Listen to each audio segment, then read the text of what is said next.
Pangako ng puso. Isang buhay na aalagaan sa isang nagyayelong kanayunan sa Belarus, kung saan ang temperatura ay bumabagsak sa 30 degrees Celsius. Isang binatang Pilipino ang nakaluhod sa nyebe. Sa harap niya'y nakatayo ang isang matandang mag-asawa na ngayon lang nakakita ng isang dayuhan sa buong buhay nila. Ano ang nangyari? Bakit naroroon ang isang Pilipino? What 2,500 kilometro ang layo mula sa kanyang mainit na bayan? Sama-sama nating tuklasin ang nakaaantig na kuwentong ito. Ako si Natalia Putrogona, mula sa Minsk, ang kabisera ang Belarus. 29 na taong gulang ako. Nagtapos ng linguistics sa Belarus State University at nagtatrabaho bilang isang mananaliksik sa international exchange. Ang aking bayang sinilangan, ang Belarus, ay isang tahimik at magandang bansa sa silangang Europa na napapagitnaan ng Russia at Poland. Ang aking pamilya ay isang tipikal na konserbatibong pamilya mula sa kulturang Slavic. Ang aking ama, si Alexei, ay isang istriktong lalaki na nasa edad 60 na may maliit na sakahan sa labas ng Minsk. Bihira siyang magsalita. Ngunit kapag nagsalita siya, puno ito ng bigat at kahulugan. Para sa kanya, napakahalaga ng tradisyon ng aming pamilya. Ang isang anak na babae ay dapat magpakasal sa isang lalaking mula sa ating kultura. Lagi niyang sinasabi, hindi mauunawaan ng mga dayuhan ang ating mga tradisyon at pagpapahalaga. Bilang isang henerasyon na nakaranas ng panahon ng Sobyet, mayroon siyang pag-iingat at kawalan ng tiwala sa mga dayuhang kultura. Ang aking ina, si Irina Nikolaevna, ay kabaligtaran ng aking ama, isang mainit at masayahing tao. Gigising siya ng alas 6 ng umaga para maghanda ng masarap na almusal at sa gabi, habang naggagansilyo, makikinig siya sa mga kwento ng aking araw. Bagamat konserbatibo rin siya, mas bukas ang kanyang isipan kaysa kay Papa. Natalia anak, mabuti ang mag-aral sa ibang bansa, malumanay niyang payo. Pero pagdating sa pag-aasawa, pumili ka ng isang taong mula sa ating kultura. Kapag pareho kayo ng pinagmulan, mas madaling magkaintindihan ang inyong mga salita at puso. Tuwing taglamig, ang aming buong nayon ay nababalot ng makapal at puting nyebe na parang eksena mula sa isang aklat ng mga kuwentong pambata. Dahil lumaki ako sa ganitong kapaligiran, halos wala akong alam tungkol sa kulturang Asyano. Ang tanging alam ko sa Pilipinas ay isa itong bansang may magagandang dalampasigan at kilala sa mga palakaibigang tao, ngunit hanggang doon na lamang iyon. Narinig ko na sikat ang kanilang mga teleserye, ngunit para sa akin, isa lamang itong panandaliang uso sa mga kabataan. Habang nag-aaral ako ng linguistics sa universidad, nagsimula akong magkaroon ng interes sa iba't ibang wika. Sa lahat ng ito, ang natatanging istruktura ng gramatika at ang sistema ng paggalang sa wikang Filipino tulad ng paggamit ng po at opo, ang pumukaw sa aking akademikong interes. Ang aking araw-araw sa research lab ng universidad ay regular. Sa umaga, isinasalin ko ang mga modernong panitikang Filipino sa wikang Ruso. Sa hapon, nag-aaral ako ng teorya ng linguistika. Madalas kong pinag-iisipan kung paano isasalin sa Ruso ang mga ekspresyong Filipino na puno ng damdamin at kultura. Karamihan sa aking mga kasamahan ay nag-aaral ng Aleman o Ingles. Ang pag-aaral ng Filipino, kakaibang pagpili yan. Madalas nilang sabihin, ang lingwistikong katangian ng Filipino ay talagang kaakit-akit, sagot ko. At humahanga ako sa kung paano umuunlad ang kanilang bansa. Gusto kong maranasan mismo ang kanilang kultura. Tuwing tanghalian, kasama ko ang aking mga kasamahan sa kainan ng unibersidad. Ang karaniwang pananghalian namin ay tradisyonal na sabaw, tulad ng borscht o solyanka na may kasamang maitim na tinapay. Masaya ang mga sandaling iyon, kung saan nagbabahagi kami ng aming mga pananaliksik at pang-araw-araw na buhay. Minsan, kapag ikinukuwento ko ang mga bagong ekspresyon at pagkakaiba sa kultura na natutunan ko mula sa Pilipinas, nakikinig sila ng may malaking interes. Sa hapon, nagbabasa ako ng mga aklat sa gramatikang Filipino o nagsasalin ng mga sanaysay tungkol sa kultura ng Pilipinas. Ang paraan ng pananalita ay nagbabago depende sa edad, katayuan sa lipunan, at lapit ng ugnayan. Mayroon din kaming formal na pananalita sa Ruso, ngunit hindi ito kasing detalyado ng sa Filipino. Pagsapit ng 6:00 ng gabi, sumasakay na ako ng bus pa uwi. Sa taglamig, madilim na pagsapit pa lang ng 4:00, kaya gabi na talaga pagdating ko sa bahay. Pinapasingawan ko ang bintana ng bus at gumuguhit o nagsusulat ng mga salitang Filipino. Ang mga munting kasiyahang ito ang lalong nagpatindi sa aking pananabik na makapag-aral sa Pilipinas. Pagdating sa bahay, laging may mainit na hapunan na inihanda si Mama. Natasha, kumusta ang araw mo? Maayos ba ang iyong pananaliksik? Gusto niyang marinig ang lahat ng nangyari sa akin. Ang hapunan ay isang mahalagang oras para sa aming pamilya. Kahit pagod na si Papa galing sa sakahan, masigasig siyang nakikinig sa aking mga kwento. Bagamat mukha siyang seryoso, alam kong malalim ang interes niya sa aking ginagawa. At isang araw, dumating ang balitang magpapabago sa aking kapalaran. Oktubre 2019, nag-anunsyo ang Belarus State University na naghahanap sila ng mga kalahok para sa isang exchange program sa Pilipinas. Mayroon silang kasunduan sa Ateneo de Manila University, kung saan magpapadala sila ng 2 estudyante bawat taon sa loob ng 5 buwan. Matapos kong ibalita sa aking pamilya na natanggap ako sa exchange program, unti-unting nagbago ang kapaligiran sa aming tahanan. Sa labas, binabati nila ako. Ngunit sa loob, alam kong puno sila ng pag-aalala, lalo na si Papa, na mas lalong naging hayagan ang pag-iingat laban sa mga dayuhang lalaki. Natasha, huwag kang masyadong makikipaglapit sa mga lalaking Asyano, paulit-ulit niyang sinasabi. Ang kanilang kultura ay ibang-iba sa atin. Narinig ko na iba ang kanilang pagtrato sa mga babae. Para sa atin, ang mga babae ay pantay na katuwang, ngunit narinig ko na mayroon pa rin silang patriarchal na pag-iisip. Ganoon din ang opinyon ng aking mga tiyuhin. Kapag bumibisita sila tuwing weekend, sinasabi nila, Natasha, mag-ingat ka sa mga lalaking taga-silangan. Sabi nila, sa simula lang sila romantiko at maalaga. Pagkatapos ng kasal, nagbabago raw sila. Itinuturing daw nilang pag-aari ang babae, ikinukulong sa bahay, at hindi binibigyan ng kalayaan.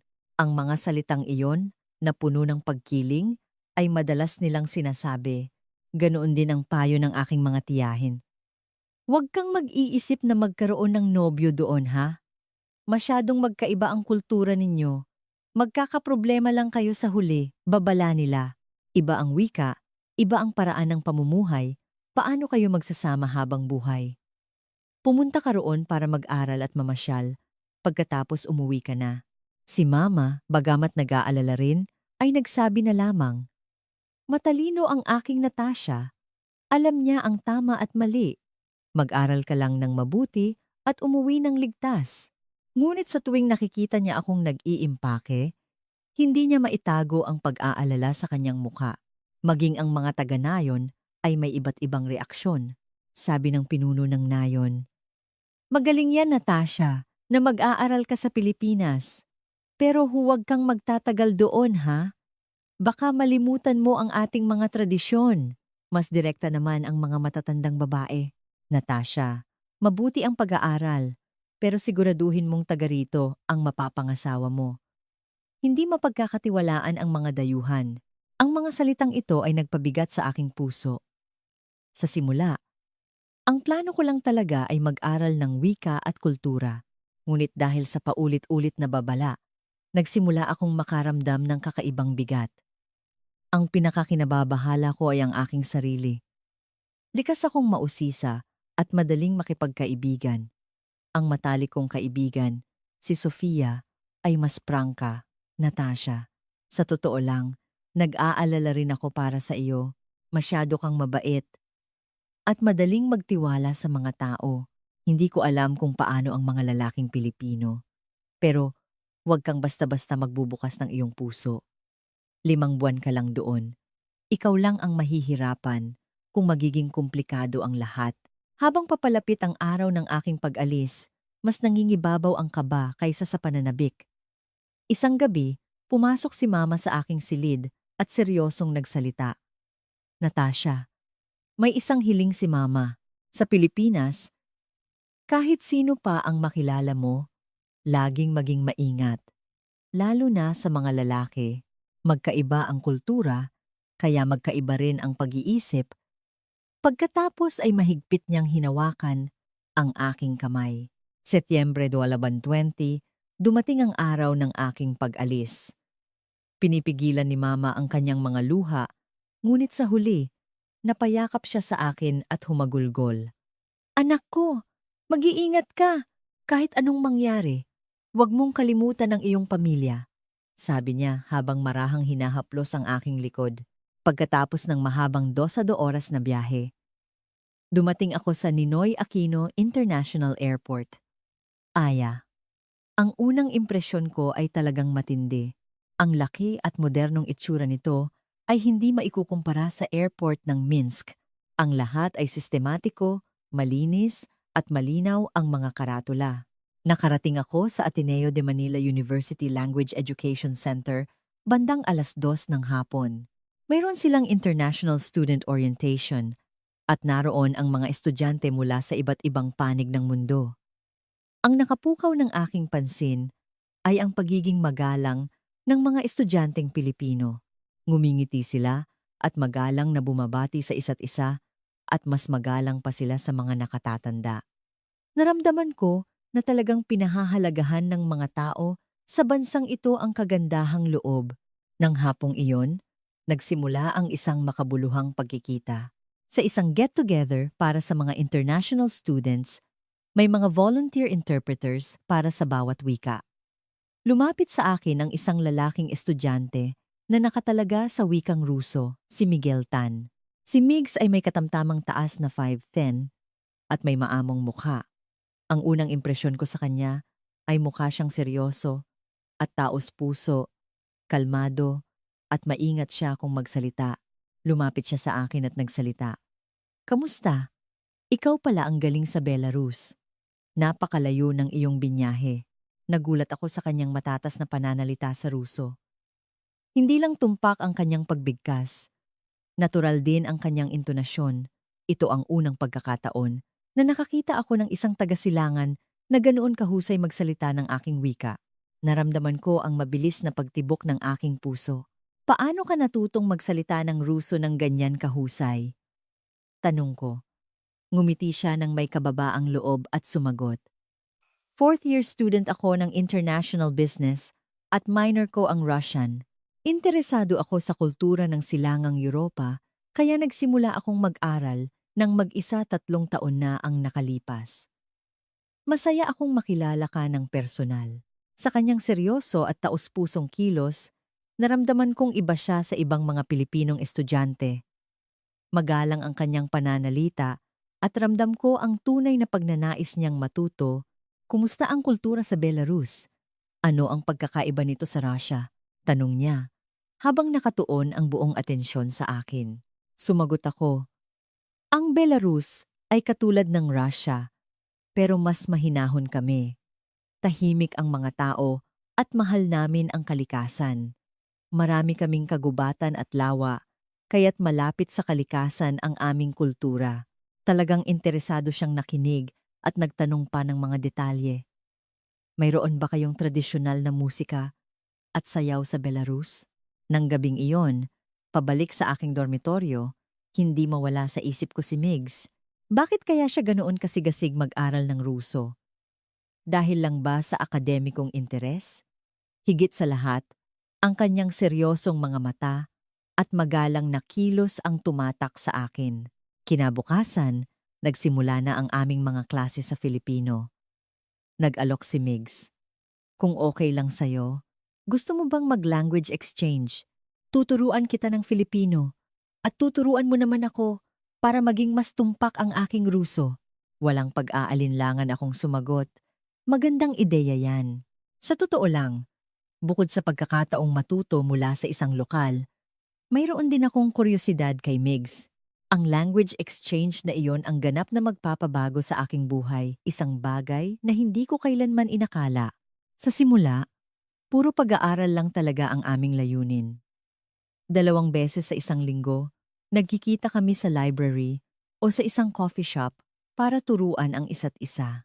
Seryoso si Migs sa pag-aaral ng Ruso.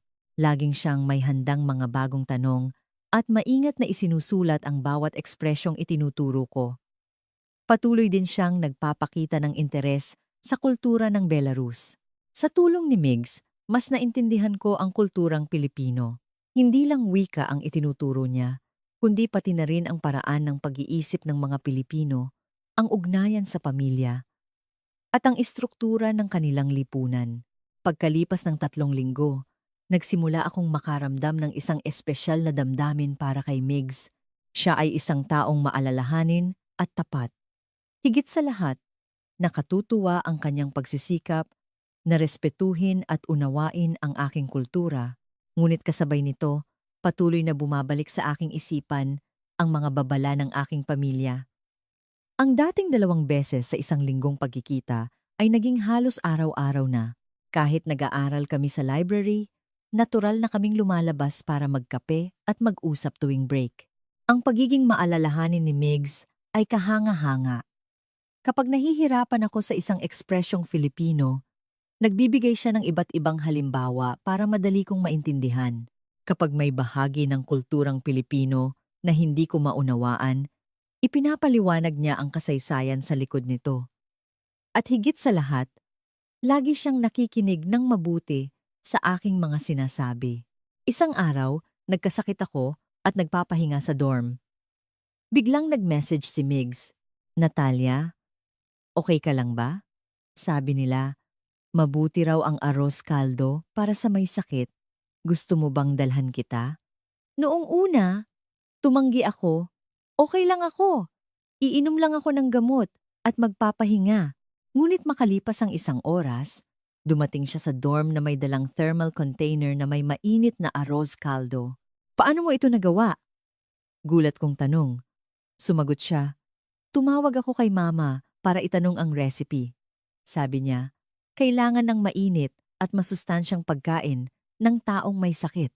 Sa sandaling iyon, nakaramdam ako ng matinding kagalakan.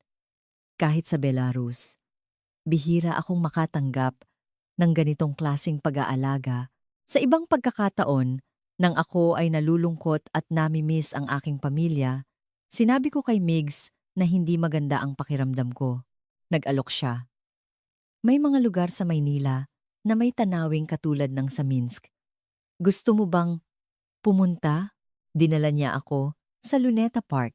Ang malawak na damuhan, ang lawa, at ang mga puno roon ay talagang nagpapaalala sa akin ng aming bayan. Tahimik na naglakad si Mig sa tabi ko at sinabing, "Miss mo na siguro ang bayan mo." Ganyan din ang nararamdaman ko minsan. Taga Batangas kasi ang pamilya ko at mag-isa lang ako rito sa Maynila. Gumaan ang loob ko sa kanyang mainit na pakikiramay. Nang hapong iyon, habang naglalakad kami sa parke, nagbahagi kami ng mga kwento tungkol sa aming mga pamilya, pangarap at mithiin. Habang lumilipas ang panahon, lalong lumalakas ang pakiramdam ko na espesyal si Migs. Hindi tulad ng ibang mga lalaki na naghahanap lang ng panandaliang kasiyahan o mausisa lang sa mga dayuhang babae. Si Migs ay naghahangad ng malalim na pag-uusap. Tinanong niya ako, "Natalia, ano ang gusto mong maging trabaho sa hinaharap?" Sumagot ako, "Gusto kong maging isang linguist at pag-aralan ang ugnayan ng wikang Filipino at Ruso. Gusto kong mag-ambag sa pag-unawa sa pagitan ng dalawang kultura." Nagningning ang kanyang mga mata. Napakagandang pangarap niyan. Ang wika ay hindi lang paraan ng komunikasyon, ito ay sisidlan ng kultura at pag-iisip. Kung may isang taong tulad mo na mag-uugnay sa ating mga kultura, napakalaking bagay niyon. Buong puso niya akong sinuportahan. Ngunit kasabay nito, nagsimula na rin ang mga praktikal na alalahanin. 5 buwan lang ang exchange program. At mabilis na lumilipas ang oras, nararamdaman kong lumalalim ang aming relasyon. Ngunit tama bang ibigay ko ang buong puso ko? Tuwing video call namin ng aking pamilya, lalo akong naguguluhan. Natasha, kumusta ang buhay diyan? Tanong ni Mama. Maingat akong sumagot. Okay naman po. Mababait ang mga tao. Mayroon akong isang kaibigang Pilipino na magaling magruso. Malaki ang tulong niya sa akin. Biglang sumingit si Papa. Lalaki ba yan? Nagulat ako at sumagot. Hindi po. Kaibigan ko lang na nag-aaral kami ng wika. Pag-aaral lang po talaga. Ngunit seryoso pa rin ang mukha ni Papa. Natasha, kahit sabihin mong puro pag-aaral lang yan, maaaring iba ang nasa isip ng lalaki. Huwag kang masyadong magtitiwala. Huwag mong kalimutan na uuwi ka rito pagkatapos ng 5 buwan. Maging ang reaksyon ng mga kasamahan kong taga-Belarus ay ganoon din. Nag-aalalang sinabi ni Sofia, Natasha, parang masyado na kayong nagkikita ng Pilipinong yan. Dapat kang mag-ingat. Nang tanungin ko kung bakit, sumagot siya. Narinig ko na sa simula lang mabait ang mga lalaking taga-silangan, lalo na sa mga dayuhang babae. Sa huli, ang mga babae pa rin mula sa kanilang kultura ang pinapakasalan nila at laro lang ang tingin sa mga dayuhan. Ang mga salitang iyon ay lalong nagpagulo sa aking isipan. Sa isang banda, nagpapasalamat ako sa kanilang pag-aalala. Sa kabilang banda, iniisip ko kung may karapatan ba silang husgahan ang aking nararamdaman. Ngunit kapag kasama ko si Migs, nawawala ang lahat ng aking alalahanin. Pakiramdam ko ay payapa at masaya ako. Dinala niya ako sa iba't ibang lugar sa Maynila para ipakilala ang kanilang kultura. Nang pumunta kami sa Intramuros, nagsuot kami ng barong Tagalog at Filipiniana at kumuha ng mga litrato. Natalia, kapag suot mo ang Filipiniana, para ka talagang Pilipina, sabi niya. Napakaganda mo. Namula ako at yumuko at tumawa siya. Ang cute mo kapag nahihiya ka. Ang pinaka hindi ko malilimutan ay nang pumunta kami sa UP Diliman noong Abril, kung kailan namumulaklak ang mga puno ng cherry blossoms doon. Habang naglalakad kami sa ilalim ng mga puno, maingat na sinabi ni Migs. Sa simula, language exchange lang talaga ang layunin ko. Pero ngayon, ang mga oras na kasama kita ang pinakamasayang bahagi ng araw ko. Bumilis ang tibok ng aking puso. Masaya rin ako kapag kasama kita, Migs. Pero pagkatapos ng 5 buwan, kailangan ko nang bumalik sa Belarus, maingat kong sabi. Mula noon, naging komplikado ang aming relasyon. Bagamat alam na namin ang nararamdaman ng isa't isa, hindi pa rin namin lubusang maibigay ang aming mga puso dahil sa kawalan ng katiyakan sa hinaharap. Habang lumilipas ang panahon, lalong naging komplikado ang sitwasyon. Habang lumalalim ang aming relasyon ni Migs, lumalakas din ang pag-aalala at pagtutol ng mga tao sa paligid namin. Lalo na ang mga kaibigan kong taga-Belarus. Isang araw, kinausap ako ni Sofia ng masinsinan. Natasha, sa tingin ko, delikado ang landas na tinatahak mo. Halos araw-araw na kayong magkasama ng Pilipinong yan. Hindi na yan simpleng pagkakaibigan. Ano ang sinasabi mo? Nag-aaral lang kami ng wika at kultura pagtatanggol ko. Umiling si Sofia. Natasha, tingnan mo ang sarili mo. Kapag nababanggit ang pangalan niya, nag-iiba ang kislap ng iyong mga mata. Sumang-ayon ang isa pa naming kaibigan. Nag-aalala rin ako. Hindi mo ba alam ang reputasyon ng mga lalaking taga-silangan?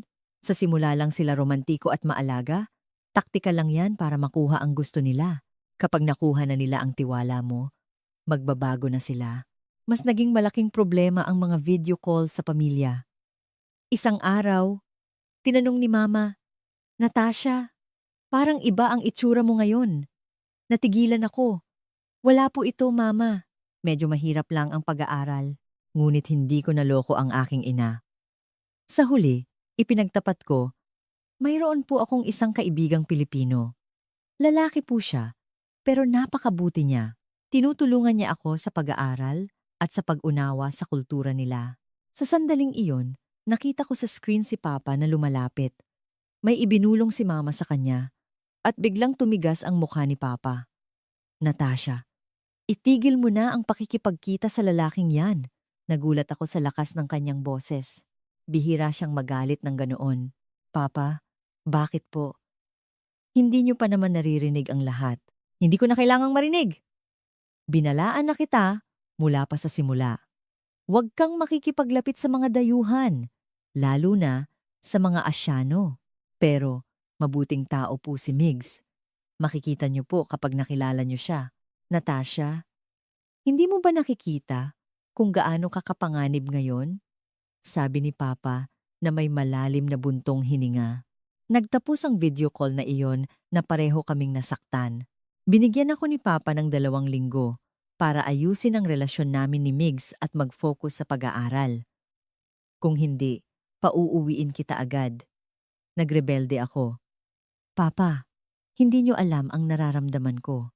Bakit po kayo ganyan kadespotiko? Makalipas ang ilang araw, lalo pang lumala ang sitwasyon. Nakatanggap ako ng tawag mula sa aking propesor sa Belarus. Natalia, tumawag ang mga magulang mo. Narinig ko na hindi ka raw makapag-focus sa pag-aaral dahil sa isang lalaki. Totoo ba yon? Nagulat ako na umabot na ito sa aking propesor. Professor, hindi po totoo yan. Nag-aaral po ako ng mabuti at mataas ang mga marka ko. Mukha nga namang ganoon base sa iyong mga grado.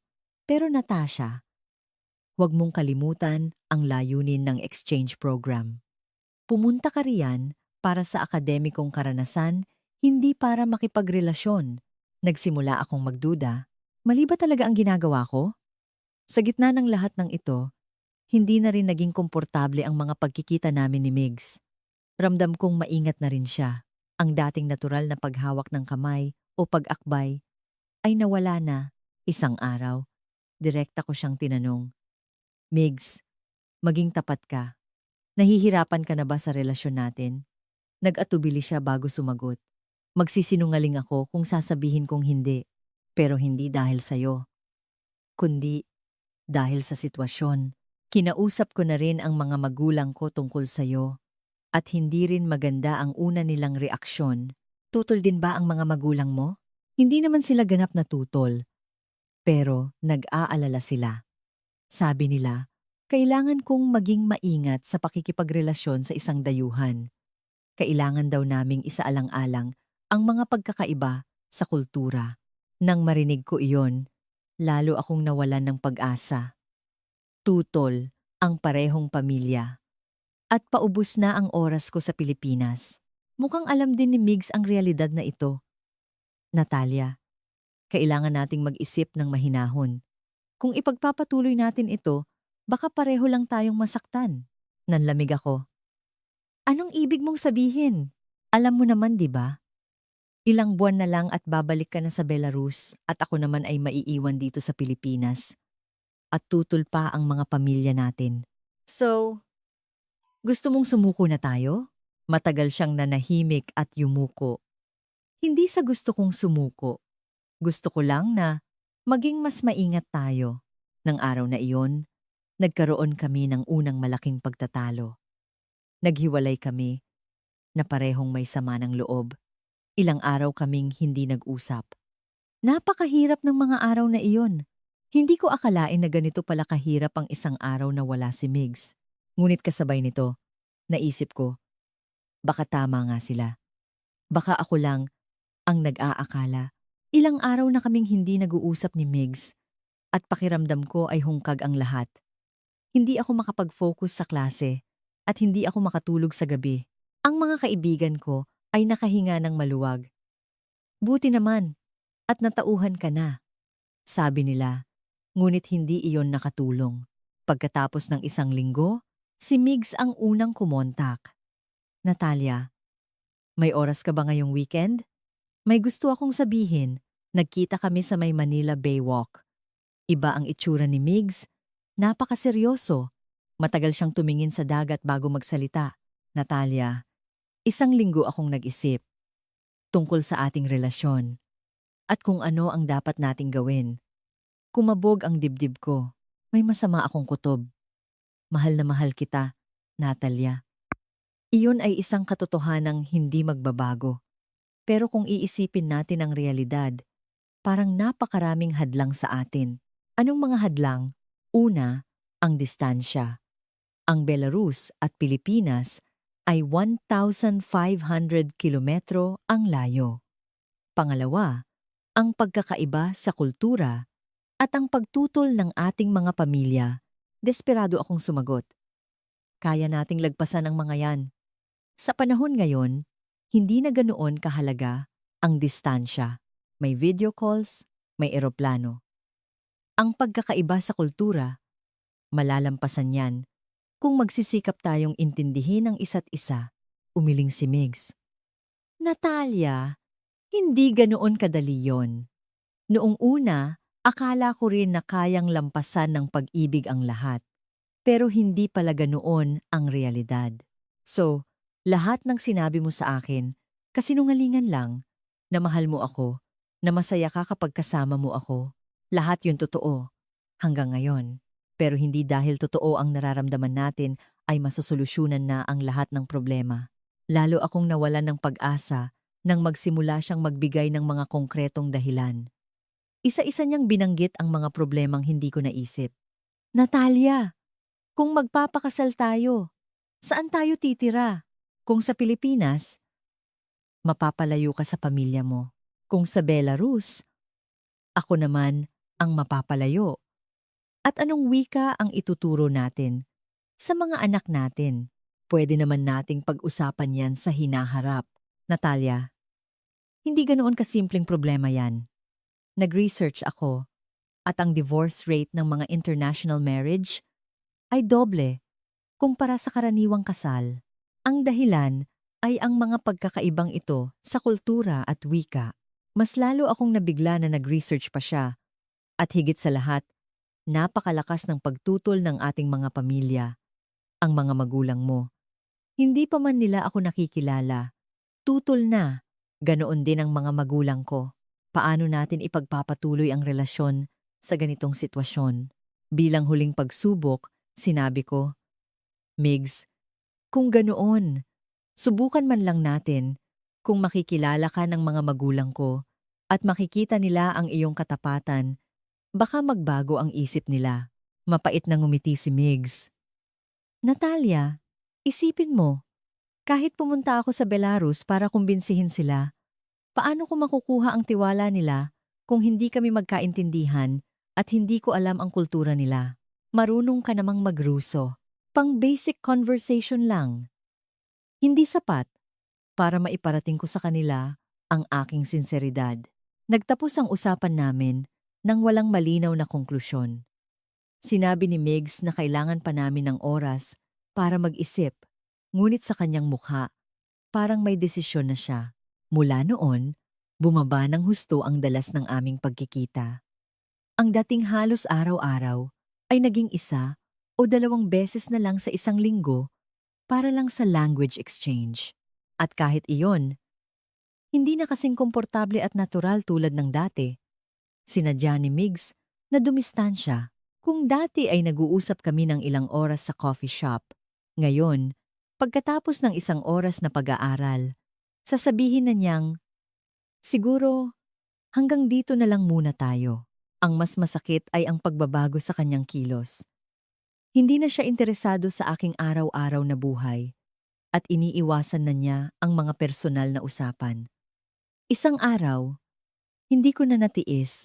Migs, hindi na ba natin pwedeng ibalik ang dati? Nagpakita siya ng pagkalito. Natalia, kung mas lalo tayong magiging malapit, mas lalo lang tayong mahihirapan kapag naghiwalay na tayo. So, ngayon pa lang? Pinaghahandaan na natin ang paghihiwalay? Makalipas ang isang buwan, lalo pang lumala ang sitwasyon.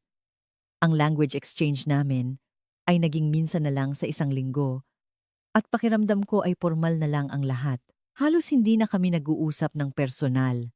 Sinasabi ng mga kaibigan ko na buti at natauhan na ako, ngunit hindi iyon nakatulong. Lumaki lang ang pagdududa ko na baka ako lang talaga ang nagkamali. 2 buwan na lang ang natitira sa exchange program at biglang nawalan ng kahulugan ang pananatili ko sa Pilipinas. Ang dating pananabik ay nawala na. Ang gusto ko na lang ay umuwi sa Belarus. Agosto 15, 2020, araw na ng aking pag-uwi. Habang pasakay ako ng eroplano sa NAIA, umaasa pa rin ako na darating si Migs at pipigilan ako. Ngunit hindi siya dumating. Umuwi akong may dalang panghihinayang at kabiguan. Pagka-uwi ko sa Belarus, 1 buwan akong lugmok sa kalituhan at pagsisisi. Ang tanga ko ba? Paulit-ulit kong tanong sa sarili ko. Matapos ang kabiguan ng relasyon namin ni Migs, nawalan ako ng tiwala sa aking sarili. Wala ba akong kakayahang kumilatis ng tao? O masyado lang akong naging inosente? Lahat ba ng ipinakita niyang pag-aalaga, ang mga masasayang sandali, ang mga salitang mahal kita lahat ba, yun totoo? O imahinasyon ko lang? Ang pinakamasakit ay ang unti-unting pagbabago ni Migs. Sa simula, mukhang totoo ang pagmamahal niya. Ngunit nang dumating ang mga problema, unti-unti siyang umatras. Pare-pareho lang talaga ang mga lalaki. Kapag nahihirapan na, mas pinipili nila ang realidad kaysa sa pag-ibig. Ganito ba talaga kakomplikado ang international relationship? Ganito na lang ba talaga ito magtatapos? Nagpatuloy ako sa pag-aaral at pagsasalin, ngunit lahat ay parang walang buhay. Nawala na ang dating sigla. Umaasa pa rin ako na baka magbago ang isip ni Migs, na baka tumawag siya. Pero hindi iyon nangyari. Makalipas ang 1 pang buwan, sinubukan kong bumalik sa normal. At nang akala ko ay sumuko na ako, inihanda pala ng tadhana ang isang malaking sorpresa. Setyembre 20, Sabado ng umaga, habang natutulog pa ako, narinig ko ang nagmamadaling boses ni Mama. Natasha, bumaba ka dali. May bisita ka. May kakaiba sa kanyang boses, kaya't nagmadali akong bumangon. At doon, nakita ko ang isang di kapani-paniwalang tanawin. Sa pintuan ng aming bahay, nakatayo ang isang lalaking taga-silangan na may dalang malaking maleta. Hindi ako makapaniwala. Panaginip ba ito? Ngunit nang itaas niya ang kanyang ulo at tumingin sa akin, halos tumigil ang pagtibok ng aking puso. Si Migs. Nang makita ko si Migs na lumipad ng 8,500 kilometro na nakatayo sa harap ng aming bahay, natulala ako. Halata ang pagod sa kanyang mukha habang magalang siyang bumati sa wikang Ruso. Magandang araw po. Ako po si Miguel Tan. Galing po akong Pilipinas para makita si Natalia. Gulat na gulat sina Mama at Papa habang nakatingin sa estrangherong binata. Biglang tumigas ang mukha ni Papa. Si Mama naman ay hindi malaman ang gagawin, pabalik-balik ang tingin sa amin ni Migs. Sino siya? Bakit siya narito? Pagalit na tanong ni Papa, agad akong sumingit. Papa, siya po ang kaibigan ko na nakilala ko sa Pilipinas. Ngunit parang mali ang salitang kaibigan. Hindi ko alam kung paano ipapaliwanag ang aming komplikadong relasyon. Yumuko ng malalim si Migs. Pasensya na po sa abala. Nandito po ako dahil seryoso po ang intensyon ko kay Natalia. Nais ko pong formal na hingin ang inyong basbas. Sa sandaling iyon, tumahimik ang buong sala. Lalong tumigas ang mukha ni Papa. Natasha, ano ito? Gulat na tanong ni Mama. Ako man ay tuliro. Hindi ko akalain na pupunta si Mig sa Belarus para humingi ng permiso sa aking mga magulang. Nagsimulang magalit si Papa. Anong sinasabi mo? Kukunin mo ang anak namin? Sinubukan ni Mama na pakalmahin ang sitwasyon. Mahal, pumasok muna tayo sa loob at mag-usap. At doon, pumasok si Mig sa aming tahanan. Habang nakaupo siya sa aming sala, parang hindi pa rin totoo ang lahat. 1 buwan lang ang nakalipas. Akala ko tapos na ang lahat. Maingat na nagsalita si Migs. Una po sa lahat, pasensya na po sa biglaang pagdating ko. Ngunit nais ko pong personal na iparating sa inyo ang aking nararamdaman para kay Natalia. Malamig na sumagot si Papa. Binata, hindi ko alam kung ano ang iniisip mo, pero wala kaming balak na ipadala ang aming anak sa ibang bansa.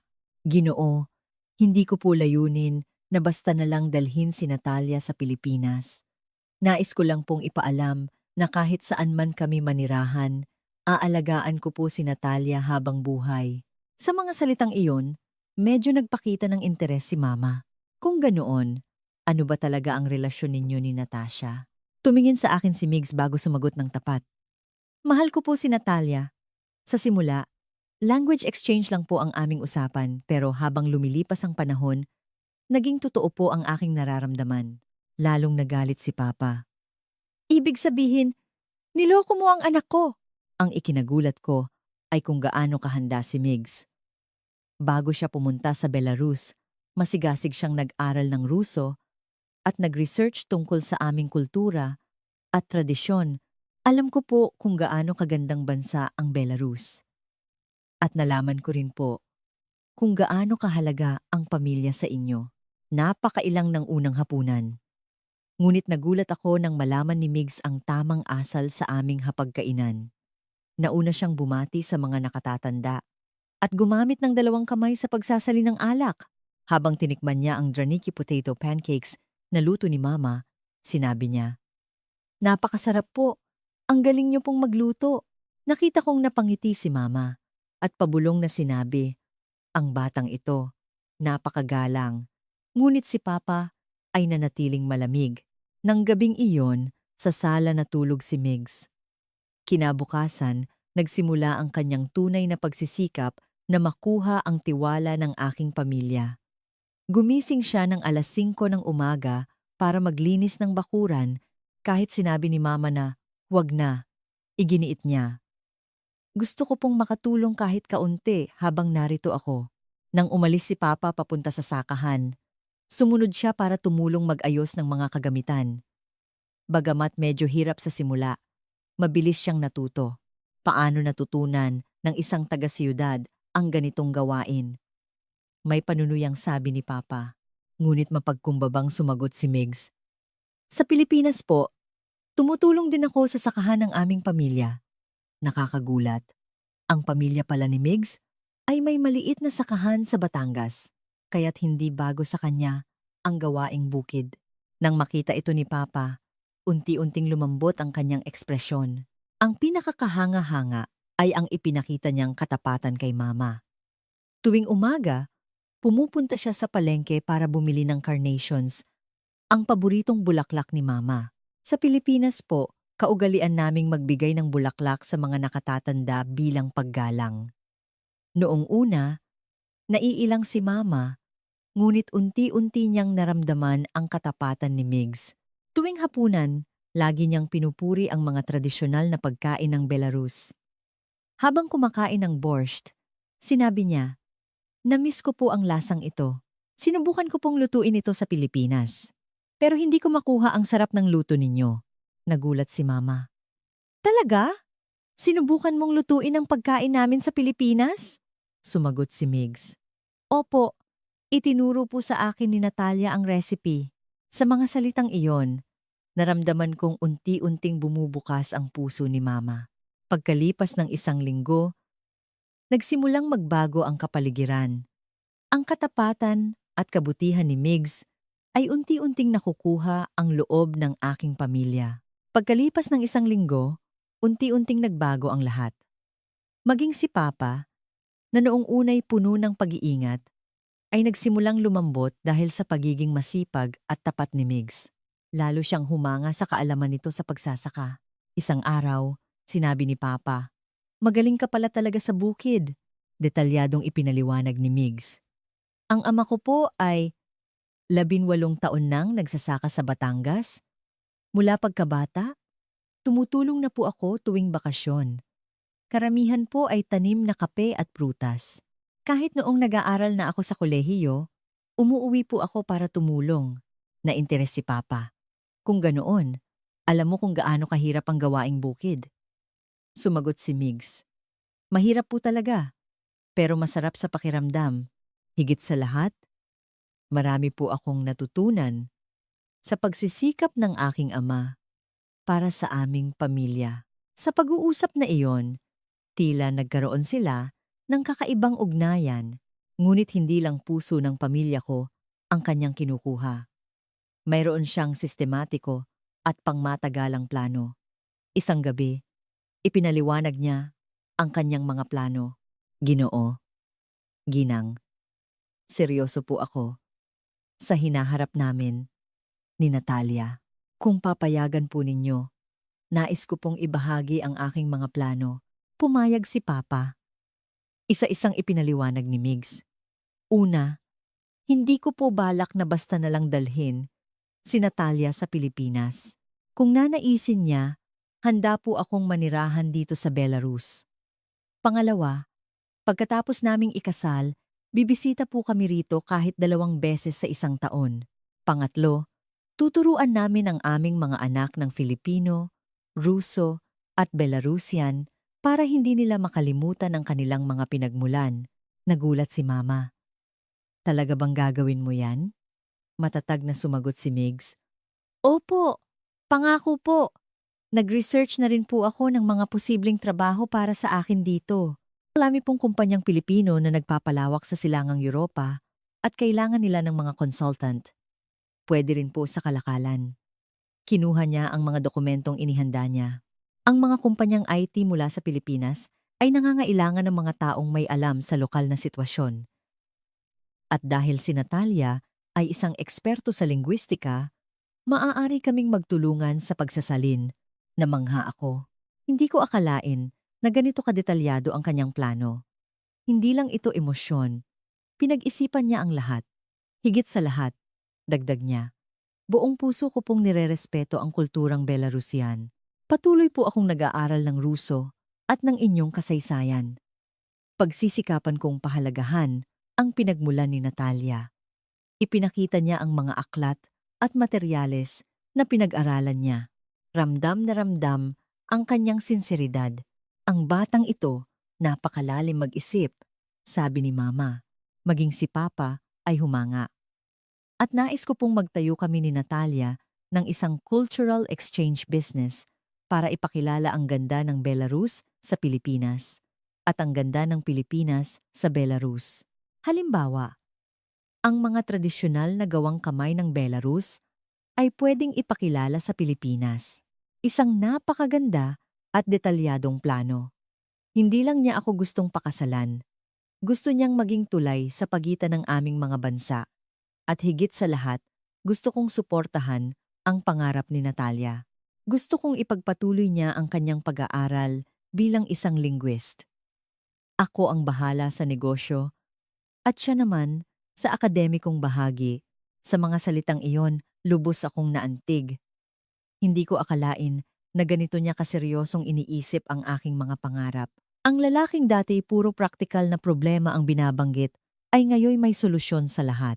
Binata, nakikita ko ang iyong katapatan, sabi ni Papa. Pero, madaling sabihin yan, mahirap gawin, sumagot si Migs. Kaya nga po ako pumunta rito, para ipakita sa gawa, hindi lang sa salita. At nakausap ko na rin po ang aking mga magulang. Nag-aalala sila noong una, pero ngayon, sinusuportahan na nila kami. Gusto na rin nilang makilala si Natalia at bumisita rito sa Belarus. Itinawag ni Migs ang kanyang mga magulang sa video call. Lumitaw sa screen ang kanyang mga magulang mula sa Batangas at bumati sa Ruso. Magandang araw po, mga magulang ni Natalia, sabi ng ina ni Migs. Masaya po kami na nakilala ng aming anak ang isang mabuting babae. Ituturing po namin siyang parang tunay na anak, sabi naman ng kanyang ama. Gusto po naming bumisita riyan sa Belarus. Masaya kami kung magiging magkaibigan ang ating mga bansa. Naantig ang aking mga magulang. Ang mga batang ito, tapat talaga, sabi ni Mama na may luha sa mata. Maging si Papa ay lumambot na ang mukha. Naiintindihan ko na ang iyong intensyon, binata. Sa 2 linggo ni Migs, tuluyan nang nagbago ang lahat. Ang kanyang masusing plano at katapatan ay tuluyang nakakuha sa loob ng aking pamilya. Isang umaga, niyaya ni Papa si Migs na tumulong sa pag-aayos ng lumang bodega ng mga gamit bukid, isang napakahirap at maruming trabaho. Walang pag-aalinlangang sumagot si Migs. Sige po, ikalulugod ko pong tumulong. Buong araw siyang nagtrabaho. At sa huli, sinabi ni Papa, ang batang ito, tunay na masipag. Naging mas malapit din sila ni Mama. Naging pang-araw-araw na ang pagbibigay ni Migs ng bulaklak. At si Mama naman ay nagluluto ng mga paboritong pagkain ni Migs. Nagsimula silang magkaroon ng cooking lessons kung saan masigasig na natututo si Migs ng mga lutuing Belarusian. Maging ang mga taga-nayon ay naging palakaibigan na. Ang dating mausisa at nag-iingat na mga kapitbahay ay bumabati na sa kanya. Sumali pa si Migs sa aming pista ng anihan sa simbahan. Ako po ay isang Katoliko. Ngunit naniniwala ako na ang pasasalamat sa Diyos ay pareho sa lahat ng relihiyon. Sabi niya habang nagsisindi ng kandila. Humanga ang lahat, maging ang pari, dahil dito, ang aking mga magulang na mismo ang nagsabi na dapat na kaming magpakasal. Plano naming magpakasal sa susunod na taon. Magkakaroon kami ng tradisyonal na kasal sa Belarus at sa Pilipinas. Gusto naming maranasan ang ganda ng parehong kultura, kasama ang basbas ng aming mga pamilya. Kung magkakaroon kami ng anak, gusto naming palakihin sila bilang isang tunay na world citizen, marunong mag-Filipino, Ruso, at Belarusian, at nauunawaan ang parehong kultura. Sa pagbabalik tanaw, ito ay isang kamangha-manghang pagbabago. Natutunan ko na kayang lampasan ng tunay na pag-ibig ang lahat wika, kultura, at distansya. At ang pag-ibig na iyon ay nagmumula sa katapatan at pagsisikap para sa isa't isa. Sa pagtatapos ng kwentong ito, nais kong ibahagi ang aking mga natutunan. Una, ang tunay na pag-ibig ay walang hangganan. Nagsimula kami sa kuryosidad, ngunit lumago ito dahil sa respeto at pag-unawa. Ikalawa, ang paglaban sa pagkiling. Sa simula, puno ng prejudice ang aking pamilya, ngunit ang katapatan at gawa ni Migs ang bumasag dito.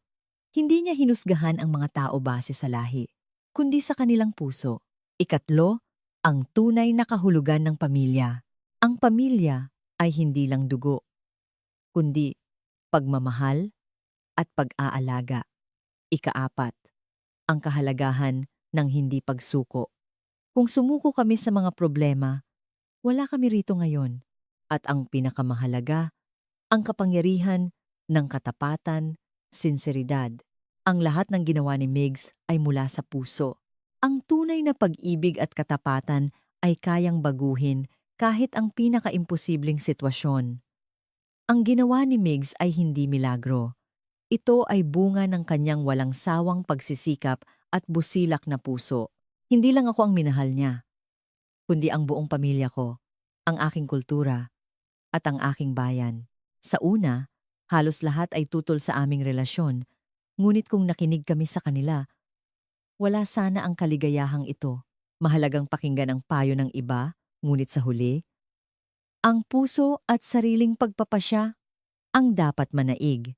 Ngayon, naghahanda na kami para sa aming kasal. Ang ina ni Migs ay natututo ng lutuing Belarusian mula sa aking ina, habang ang aking ina ay natututo ng sining ng Pilipinas. Ang aming mga ama ay nagpapalitan na ng kaalaman tungkol sa pagsasaka. Natanggap na si Migs sa isang kumpanya sa Tokyo na may sangay sa Belarus, at ako naman ay natanggap sa isang doctoral program. Sinimulan na rin namin ang aming maliit na cultural exchange project. Ang pinakamasaya ay ang aming kuwento ay nagbibigay ng pag-asa sa iba. Madalas kaming makatanggap ng mensahe mula sa ibang mga international couples. Ang lagi kong sinasabi sa kanila ay 3 bagay. Una, mahalin niyo hindi lang ang inyong kapareha, kundi pati na rin ang kanilang pamilya at kultura. Ikalawa, ipakita ang katapatan sa gawa, hindi lang sa salita. At ikatlo, maging matiyaga. Ako ay tunay na masaya ngayon. Kasama ko ang taong mahal ko, may basbas ng aming mga pamilya, at ginagawa ang aming mga pangarap kung minsan sa pinakamadilim na sandali ng ating buhay, doon pala naghihintay ang pinakamaliwanag na bukas. Huwag kayong susuko. Kung may katapatan, magbubukas ang daan. Ang paglalakbay ay maaaring mahirap. Ngunit sulit ito, ang tunay na pag-ibig ay kayang lampasan ang pagkakaiba sa lahi, kultura at wika. Ang mahalaga ay ang respeto, pag-unawa at katapatan. Nawa'y magbigay ng pag-asa at inspirasyon ng aming kwento. Maniwala kayo. Kung may katapatan, nangyayari ang mga milagro. Maraming salamat sa pakikinig sa aming kuwento. Nawa'y matagpuan ninyo rin ang isang magandang kuwento ng pag-ibig sa inyong buhay.